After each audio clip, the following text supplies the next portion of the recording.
नमस्कार विद्यार्थी मित्रांनो, इन्फिनिटी अकॅडमीमध्ये मी सागर सोनवणे तुम्हा सगळ्यांचं स्वागत करतो। मित्रांनो, आपण वेगवेगळ्या सरळ सेवा परीक्षांच्या संदर्भात जी अपडेटेड माहिती आहे ती तुमच्यापर्यंत पोहोचवण्याचा प्रयत्न करत असतो। नगर परिषदेच्या संदर्भात असेल, तलाट्याच्या संदर्भात असेल, मुद्रांक शुल्कच्या संदर्भात असेल, जी कोणती माहिती येते मी ती तुमच्यापर्यंत पोहोचवतोय। ग्रामसेवक भरती 2025 मध्ये होणं अपेक्षित आहे आणि त्याची जाहिरात येण्याची शक्यता जास्त आहे। 2023 मध्ये जाहिरात आलेली होती, 2024 मध्ये त्याची परीक्षा झालेली होती। आता यावर्षी सुद्धा बऱ्याचशा जाहिराती येतील, त्याच्यामध्ये ग्रामसेवक हे एक महत्त्वाचं पद आहे। आजच्या आपण ह्या व्हिडिओच्या माध्यमातून 4 गोष्टी व्यवस्थित समजून घेणार आहेत। ह्या परीक्षेसाठी पात्रता काय आहे, त्याचा अभ्यासक्रम कसा आहे, त्या परीक्षेचं स्वरूप कसं आहे आणि त्याचं वेतन किती आहे, या गोष्टी जाणून घेणार आहोत आणि अभ्यासक्रमाबद्दल जास्त बोलण्याचा मी प्रयत्न करेल। पात्रता हे फार महत्त्वाचा मुद्दा आहे। बरेचसे लोक फॉर्म भरू शकत नाहीत, ते काय आहे ते मी तुम्हाला सांगतो।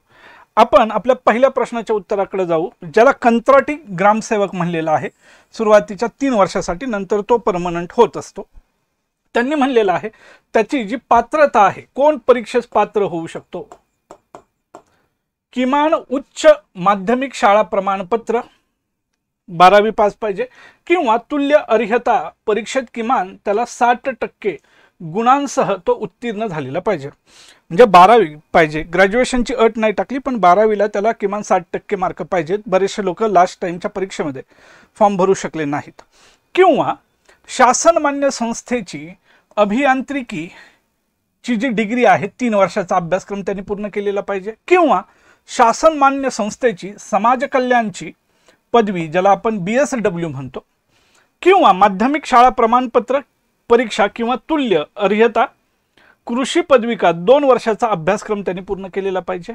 किंवा कृषी विषयी पदवी किंवा उच्च अर्हता धारण करणाऱ्या किंवा समाजसेवेचा अनुभव आणि ग्रामीण अनुभव असलेल्या उमेदवारांना हे काय देतात, संधी देत असतात। म्हणजे याची 12वी पर्यंत डिप्लोमा केलेला असेल, ॲग्रीचा 2 वर्षाचा कोर्स पूर्ण केलेला असेल तर तरी सुद्धा तुम्ही ही परीक्षा देऊ शकता। 60% मार्क हवेत। संगणक हाताळणीबाबत माहिती तंत्रज्ञान संचालनालयाने वेळोवेळी विहित केलेल्या परीक्षा उत्तीर्ण झाल्याचे प्रमाणपत्र धारण करणं आवश्यक आहे। म्हणजे ज्याला आपण म्हणतो MSCIT पाहिजे, आणि त्याच्या संदर्भात नसेल तर काय ते पुढे सांगितलेलं आहे। मी पात्रतेबद्दल तुम्हाला माहिती देण्याचं काम करतोय। इन्फिनिटी आपण हेच काम करत असतो। सरळ सेवेसाठी मित्रांनो आपला कोर्स सुद्धा आहे, ज्याच्यामध्ये आपण वेगवेगळ्या सरळ सेवेच्या ज्या परीक्षा आहेत, ज्याच्यामध्ये आपण म्हणूयात की तलाठी असेल, नगर परिषदेची असेल, महानगरपालिकेच्या परीक्षा असतील किंवा ग्रामसेवक असेल, या पदांसाठी इन्फिनिटीकडं ऑनलाईन रेकॉर्डेड बॅच आहे, ज्याची किंमत फक्त आणि फक्त 999 रुपये मित्रांनो। ज्याच्यामध्ये सरळ सेवेला जे विषय आवश्यक असतात, जसं मराठी आहे, इंग्रजी आहे, सामान्य ज्ञान आहे, अंकगणित आणि बुद्धिमत्ता आहे, हे महत्त्वाचे विषय आपण त्याच्यामध्ये कव्हर करत असतो परीक्षेला धरून। त्याचबरोबर आपल्याजवळ ऑनलाईन टेस्ट सिरीज सुद्धा आहे। 60 तासांची सरळ सेवेची फास्ट ट्रॅक बॅच आहे 60 तासामध्ये, आणि त्याची फी केवळ 299 रुपये। कमीत कमी वेळेमध्ये सगळा सिलेबस कसा रिवाइज करता येईल हे पण आपल्याजवळ बॅच आहे। जर तुम्हाला बॅच जॉईन करायची असेल तर इथं 2 नंबर दिलेले आहेत, 9226018181 हा एक नंबर आहे, आणि दुसरा नंबर आहे 8530121002 हा एक महत्त्वाचा नंबर आहे। तो व्यवस्थित तुम्ही नोट करून घ्या। तुमची काय शंका कुशंका असेल तर या नंबरवर तुम्ही काय करू शकता, माहिती घेऊ शकता। चला आता आपण काय पाहू मगाशी, तर त्या संगणक अर्हता याच्याबद्दल काय म्हणलेलं आहे, त्यात मी आता जात नाही डिटेल। त्यात त्यांनी काय सांगितलेलं आहे की कंत्राटी ग्रामसेवक पशुधन परिवेक्षक पदासाठी शासन निर्णय माहिती तंत्रज्ञान याच्यानुसार त्यांनी सांगितलेलं आहे ती परीक्षा पास होणं आवश्यक आहे। माहिती तंत्रज्ञान विषयक परीक्षा उत्तीर्ण होणे आवश्यक आहे, ज्याला आपण म्हणतो MSCIT, बरोबर। ही परीक्षा पास होणं आवश्यक आहे। जर त्याचं प्रमाणपत्र तुमच्याजवळ नसेल तर त्यांनी सांगितलेलं आहे 2003च्या निर्णयानुसार संगणकाची अर्हता नियुक्तीच्या दिनांकापासून 2 वर्षाच्या आत प्राप्त करणं आवश्यक राहील। म्हणजे जरी तुमच्याजवळ MSCIT नसेल आणि तुमची नियुक्ती झाल्यानंतर 2 वर्षाच्या आत तुम्हाला हे MSCITचं प्रमाणपत्र जमा करावंच लागेल। त्यामुळे असली तर चांगली गोष्ट आहे, नसली तर काढून घ्या। त्याच्यासाठी ॲडमिशन घ्या. ह्या दोन गोष्टी क्लिअर झाल्या. कोण पात्र होऊ शकतं, कोण अपात्र आहे, MSCITच्या बाबतीतचं ते सुद्धा मी तुम्हाला सांगितलेलं आहे. पुढे बघा, आता हा सगळ्यात महत्त्वाचा मुद्दा आहे. परीक्षेचं स्वरूप कसं आहे, दर्जा आणि निवडीची पद्धती कशी आहे, या मुद्द्यावर आपण काय करू, चर्चा करू. त्यांनी सांगितले सर्व पदांसाठी परीक्षेचे स्वरूप व दर्जा परिशिष्ट 2 मध्ये दर्शवण्यात आलेला आहे. सर्व पदांकरता ऑनलाईन पद्धतीनंच परीक्षा घेतली जाईल, ऑफलाईन नसेल, ऑनलाईन असेल. त्यामुळे संगणक तुम्हाला हाताळता चांगल्या पद्धतीनं आलं पाहिजे. आता इथून पुढे सगळ्या परीक्षा ऑफलाईन ह्या कमी होत जातील, ऑनलाईन स्वरूपाच्या होत जातील. तशा स्वरूपाचं इन्फ्रास्ट्रक्चर सुद्धा आपल्याला त्यांनी काय केलेलं आहे, उभं केलेलं आहे. बरोबर. त्याच्यानंतर ऑनलाईन परीक्षेतील प्रश्नांचा स्तर हा त्या पदाच्या सेवा प्रवेश नियमांमध्ये विहित करण्यात आलेला आहे आणि किमान शैक्षणिक अर्हतेचा दर्जापेक्षा तो निम्न असणार नाही, असं त्यांनी सांगितलं. पुढे आपण काय म्हणू, महत्त्वाचं काय आहे, मराठी इंग्रजी इथं म्हणलेलं आहे.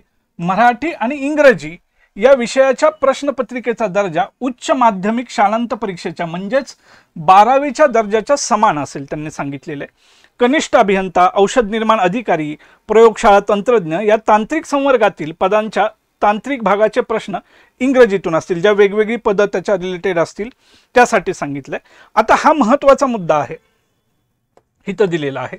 ऑनलाईन पद्धतीने परीक्षा वस्तुनिष्ठ बहुपर्यायी स्वरूपात आयोजित करण्यात येईल. एक प्रश्न असतील, 4 पर्याय असतील.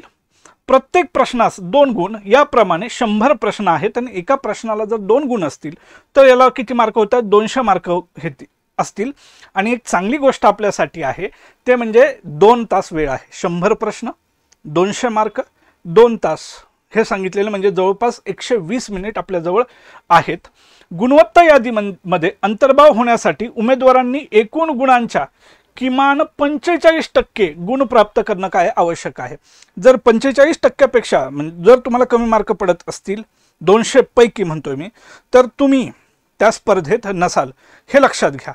ही एक वेगळी, बाकीच्या सरळ सेवेपेक्षा ह्यांची पद्धत थोडीशी वेगळी. प्रश्न आहेत तेवढे, मार्क आहेत तेवढे, परंतु आपण म्हणतोय की किमान 45% तुम्हाला लिस्टमध्ये जर यायचं असेल तर. बरोबर. ऑनलाईन पद्धतीनं परीक्षा घेण्यात येणार असल्यामुळे परीक्षेचे प्रश्नपत्रिका किंवा उत्तरपत्रिका याची प्रत उमेदवाराला मिळणार नाही, हे सोडून द्या. ऑनलाईन असल्यामुळे तुम्हाला त्याची प्रत वगैरे काही एक मिळणार नाही, ह्यांनी ते क्लिअरच केलेलं आहे आपल्यासाठी. आता बघा, कंत्राटी ज्याला आपण म्हणतोय, कंत्राटी जे ग्रामसेवक आहे त्याच्यासाठी त्यांनी सांगितले मराठीचे 15 प्रश्न असतील.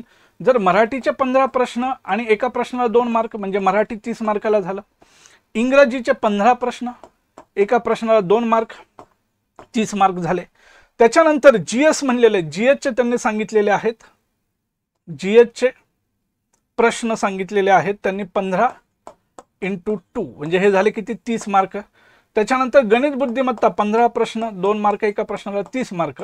आणि जो तांत्रिक भाग आहे तो त्याला सांगितलेला आहे कृषी पदविकेचा जो दर्जा आहे तो सांगितलेला आहे. ही तो 12वीचा सांगितलेला आहे आणि त्याचे 40 प्रश्न असतील. मराठीचे प्रश्न मराठीत असतील, इंग्रजीचे प्रश्न इंग्रजी भाषेत असतील, GHचे प्रश्न मराठी आणि इंग्रजीत असतील. तुम्हाला ज्या भाषेत सोडवायचे आहेत त्या भाषेत तुम्ही ते प्रश्न काय करू शकता, सोडवू शकता, त्यात काही अडचण नाही. आणि गणित बुद्धिमत्तेचं सुद्धा तेच. आणि कृषी पदविका दर्जाचे जे प्रश्न असतील त्याचे प्रश्न 40 असतील. तांत्रिक स्वरूपाचे ते प्रश्न जास्त विशेष करून असतील. आणि एकूण प्रश्न 100, एकूण गुण 200 हे त्यांनी त्याच्यामध्ये काय केलेले सांगितलेलं आहे. आता वयोमर्यादेबद्दल मी बोलतो तुम्हाला. 2023ची जाहिरात असल्यामुळं नवीन जाहिरात आलेली नाही. त्यावेळेस काय होतं, त्यांनी काय केलेलं होतं, जी ॲक्च्युली वयोमर्यादा होती ती 2023च्या अन्वये शासन सेवक नियुक्तीसाठी कमाल वयोमर्यादा 31 डिसेंबर 2023 पर्यंत 2 वर्ष इतकी शिथिल करण्यात आली त्या परीक्षेसाठी, कोविडच्या नंतर जे होतं. आणि त्यावेळेस जे त्यांनी सांगितलेलं होतं, खुल्या प्रवर्गासाठी 38 होती, मागास प्रवर्गासाठी 43 आणि ती वाढवून 2 वर्ष पुढे गेली. ती खुल्या प्रवर्गासाठी गेली 40 आणि मागास प्रवर्गासाठी किती गेली, 45 इतकी ती गेलेली होती.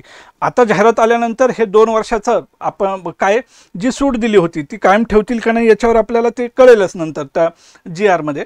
पण तुर्तास आपण काय करूयात की 38 आणि 43 असं तुम्ही तुर्तास काय करा, गृहीत धरा. ठीक.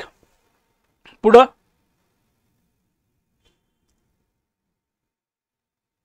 आता एक मुद्दा राहिला की ग्रामसेवक जे आपण म्हणतोय 3-4 प्रश्नांची आपल्याला जी चर्चा करायची होती की याच्यामध्ये जे वेतन किती असणार आहे, आपण पात्रता पाहिली, त्याच्यानंतर आपण त्याचा अभ्यासक्रम पाहिला, परीक्षेचं स्वरूप सुद्धा पाहिलं, जे आपण सुरुवातीला 4 मुद्दे घेतलेले होते. आता त्याचा पगार किती आहे. कंत्राटी ग्रामसेवकाला सुरुवातीचे 3 वर्ष 16,000 रुपये इतका पगार मिळतो, 16,000 रुपये. आणि ज्यावेळेस तो 3 वर्षानंतर परमनंट होतो त्यावेळेस त्याला S8 श्रेणीनुसार पगार मिळेल, स्केलच्या नुसार ते मिळेल, पण सुरुवातीला तो 3 वर्षासाठी कंत्राटी असेल. मित्रांनो, या माध्यमातून आपण काय पाहिलं की 4 प्रश्नांची उत्तरं पाहिली. पहिलं प्रश्न पात्रता काय, दुसरा अभ्यासक्रम काय, परीक्षेचं स्वरूप काय आणि त्याचं वेतन काय. इन्फिनिटीमध्ये ऑनलाईन स्वरूपाची बॅच उपलब्ध आहे, ती तुम्ही जॉईन करू शकता, त्याच्याबद्दल मी माहिती सांगितलेली आहे. जर तुम्ही इन्फिनिटीचा चॅनल अजून सबस्क्राईब केला नसेल तर चॅनल सबस्क्राईब करा. जर तुम्हाला ही सिरीज आपली आवडत असेल तर नक्की लाईक करा आणि जास्तीत जास्त लोकांपर्यंत शेअर करण्याचा प्रयत्न करा. आजच्यासाठी थांबूयात. धन्यवाद.